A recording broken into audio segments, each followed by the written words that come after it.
checking the move number, maybe like seeing it that way. Also, maybe just Hikaru look number 9, which is the confident look off to the right shoulder. We've seen it many times. Check out the catalog.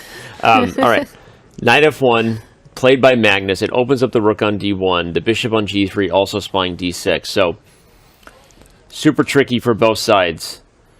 Yeah, it feels like you've got to be quick as Hikaru. Yeah. Both board and clock. Knight e3. If the white knight ever lands on f5, you will live to regret it. There'll be tactics all over the place. So he does jump in. He forces the trade. Knight for bishop. Opposite color bishops now. Magnus temporarily a pawn up, but the e4 pawn is dropping. The d6 pawn might drop. It's as if you predicted it, Danny. Yeah. Giving up a pawn for dynamism.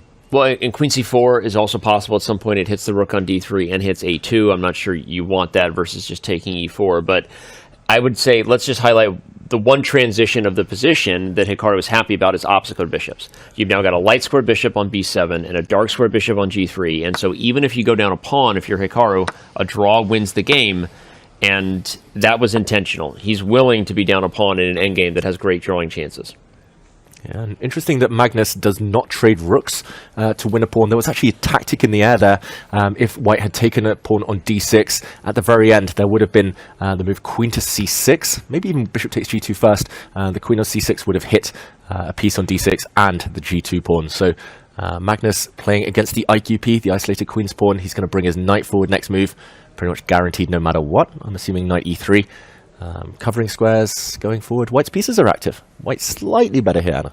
Yes, slightly better, and still has quite a big time advantage. I think Magnus has been doing well. Maybe one of the first few players in Armageddon to be able to maintain the time advantage. They start with 3 extra minutes, but he's also doing well, holding on to the majority of that edge on the clock. And that's crucial because this is still only move 23, so 17 more moves to make for Hikaru before there's any increment at all. By the way, this is only our second Armageddon game of the day. Zhu and Jun already defeated on a Muzichuk, and Ding, Liren, and Praggnanandhaa will start their Armageddon game in 6 minutes. And Firouzja and Fabiano Caruana drew that position, so they will start 10 minutes after that. So we are not going to be going anywhere. No more breaks for the rest of the day. It's all Armageddon fun in back-to-back fashion. We love it. More chests, better. All right. Magnus has to think about it. You just called out the time advantage, but he needs to maintain it because I think Hikaru is going to get great drawing chances at some point in this game. I see our Grandmaster David Howell nodding his head. It always feels good to have a GM agree with you. I think he's going to have great drawing chances. Magnus knows it, and I think that's partly why he's using his time right now. Is because this is your chance to create new problems, David, right? Like, mix it up right now. Be a nuisance before it's too late.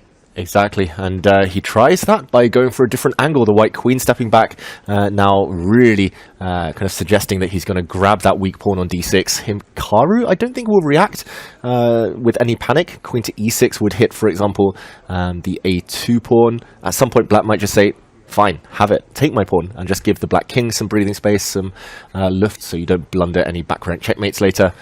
Magnus still in control here, Anna, but Hikaru can't be feeling too bad about life.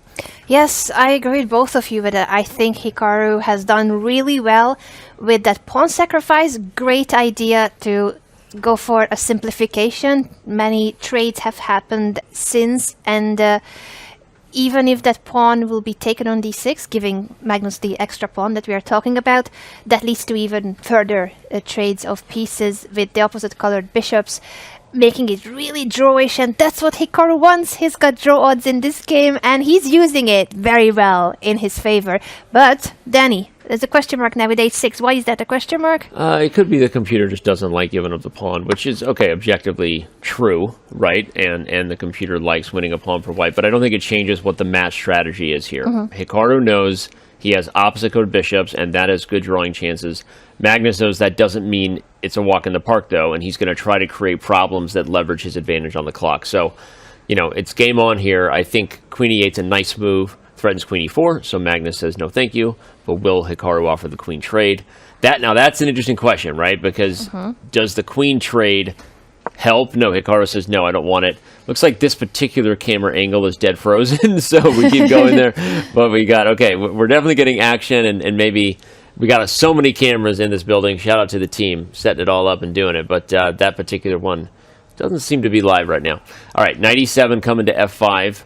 I think getting the knights off the board, David, is a big advantage to the defender. So Magnus says no thank you and plays queen d3 check. Really clever move there. Yeah. Right now, the players, it's going through their mind which pieces they want to keep on the board, which ones they want to get off. Black definitely wants the knights off the board, as you say, Danny. Queens, that's more debatable. He's offering the queen trade now, Hikaru, maybe out of necessity more than anything. If Magnus does allow the queens off, he cannot allow the knights to be traded ever.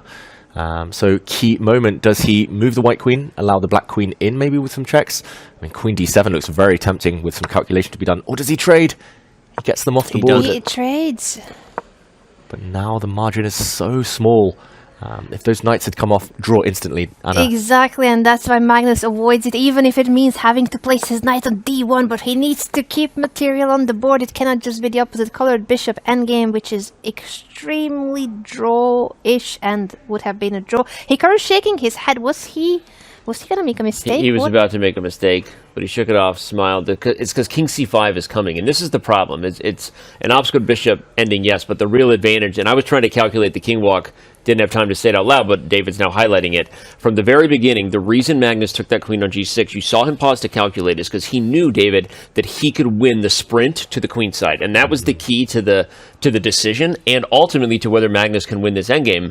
If that king gets to b6, you've got king activity problems, right? You've got other issues if you're Hikaru to defend, and I'm actually feeling more nervous about this position for Hikaru now than I have been. I think you're right why you're nervous about it. I'm not sure why Magnus is thinking about king c5. David, what is he seeing there? Isn't king c5 very obvious? Yeah, I didn't really understand. Maybe just indecision, Armageddon, it gets to the best of us. Magnus did pause, did find the best move. I think he wanted to activate the white knight, but ultimately jumping in with the king. King of the hill here is way more important. As Danny mentioned, he's raced forward, and only now does he start to improve the white knight. Okay, what next though? How to clinch this? Is it walking forward with a white king simply to free up past pawn? I'm feeling more and more like this Magnus is going to find a way to get this. It's principle of two weaknesses, clinical, right? You talk about it. The key is that if that knight moves from e7, everybody, the f5 square becomes available for Magnus's knight. And if you don't go to e7, there you go. Then the king will get to b6. The knight would have loved to have been on a square like c8, holding back the lines. You see Hikaru shake his head, and yeah, I'm thinking that there's just enough on both sides of the board for Magnus to maybe get this one. Just enough material left, as you say.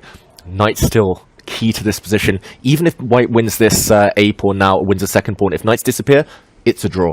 So you need to be careful as Magnus Carlsen right now.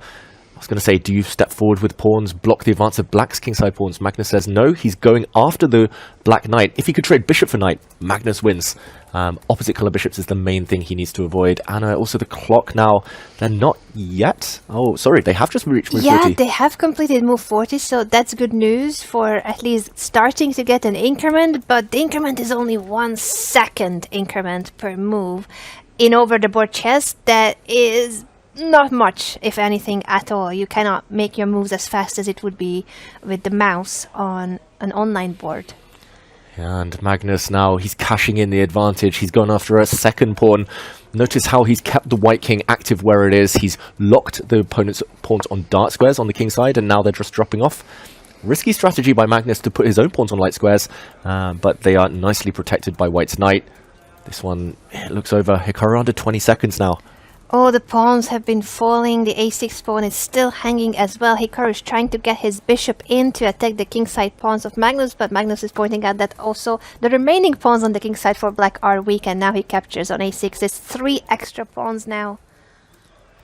Yeah, and there we go. Hikaru resigns. Magnus Carlsen takes the win in Armageddon.